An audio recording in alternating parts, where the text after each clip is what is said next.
પોરબંદરનો અહેવાલ જોઈએ વાત કરીશું વધુ એક જિલ્લા વિશે જ્યાં પણ પાણીનો ભરાવો થઈ રહ્યો છે। મહેસાણા જિલ્લામાં કોંગ્રેસે અનોખો વિરોધ કર્યો છે। પાણી ભરેલા અંડરપાસમાં પૂર્વ એમએલએ નાહવા પડ્યા। વરસાદી પાણીમાં અંડરપાસ ભરાઈ ગયો છે, જેના કારણે કોંગ્રેસ નેતાઓ વિરોધ કરવા માટે અહીંયા પહોંચ્યા। કોંગ્રેસ કાર્યકર્તાઓ અહીંયા પહોંચ્યા। બહુચરાજી હારીજ વચ્ચે આવેલ અંડરપાસ પાણીમાં ગરકાવ થયો છે।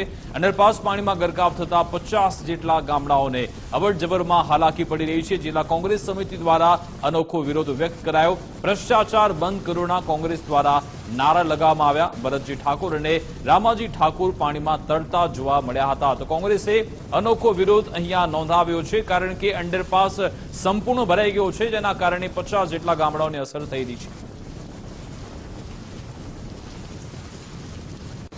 સમગ્ર ગુજરાતની અંદર જે પ્રમાણે ભારેથી અતિભારે વરસાદ પડી રહ્યો છે તે મુજબ બહુચરાજીથી હારીજ તરફ જતા રસ્તા ઉપર છેલ્લા ઘણા દિવસથી રેલનું જે નાળું છે તે ભરાયેલું છે। અનેક વખતે રજૂઆત કરવા છતાં આ નાળું ખાલી કરવામાં નથી આવતું અને થોડો પણ વરસાદ પડે છે તો પણ આ નાળું ભરાઈ જાય છે। 50 જેટલા ગામોના લોકો પરેશાની ભોગવી રહ્યા છે।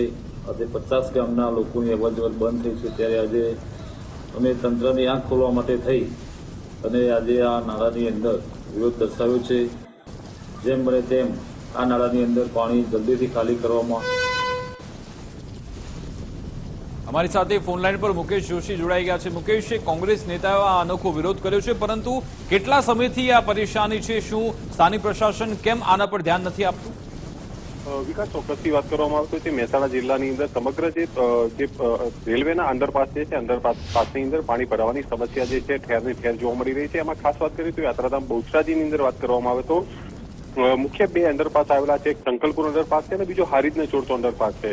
આ બંને અંડરપાસ એટલે કે 50થી ગામોને વધુ જે ગામો છે ગામોને આ અંડરપાસ જે છે જોડતો અંડરપાસ છે। અનેકવાર રજૂઆતો કરવામાં આવી છે। માત્ર 1 ઇંચ જેટલો જો વરસાદ ખાબકે છે તો પણ આ અંડરપાસમાં પાણી ભરાઈ જાય છે અને અંદાજે કહી શકાય કે 10 થી 15 દિવસ સુધી આ પાણી જે છે ઓસરતા નથી, જેના કારણે વાહન વ્યવહાર જે છે ઠપ થઈ જાય છે। કહી શકાય કે જે અંડરપાસની પાણી ભરાવાના કારણે જે સિવિલ હોસ્પિટલ છે, યાત્રાધામ છે અને અનેક મોટી સ્કૂલો પણ આવી છે અને ત્યાં જે કહી શકાય ત્યાં પહોંચવા માટે પણ ભારે મુશ્કેલીઓનો સામનો કરવો પડે છે। અનેકવાર જે છે રજૂઆતો થઈ ચૂકી છે, પરંતુ આજે એક અનોખો વિરોધ જે છે કોંગ્રેસના કાર્યકર્તાઓ એકત્રિત થયા હતા અને કરવામાં આવ્યો છે। તમામે આ સ્વિમિંગ પુલ બનેલા જે અંડરપાસની અંદર કહી શકાય કે કૂદકા મારી અને નાઈ અને હાયા હેના નારા અને ભ્રષ્ટાચારના આક્ષેપો ખાસ જે છે કર્યા છે। બિલકુલ, આભાર મુકેશ તમામ જાણકારી આપવા બદલ અમારી સાથે।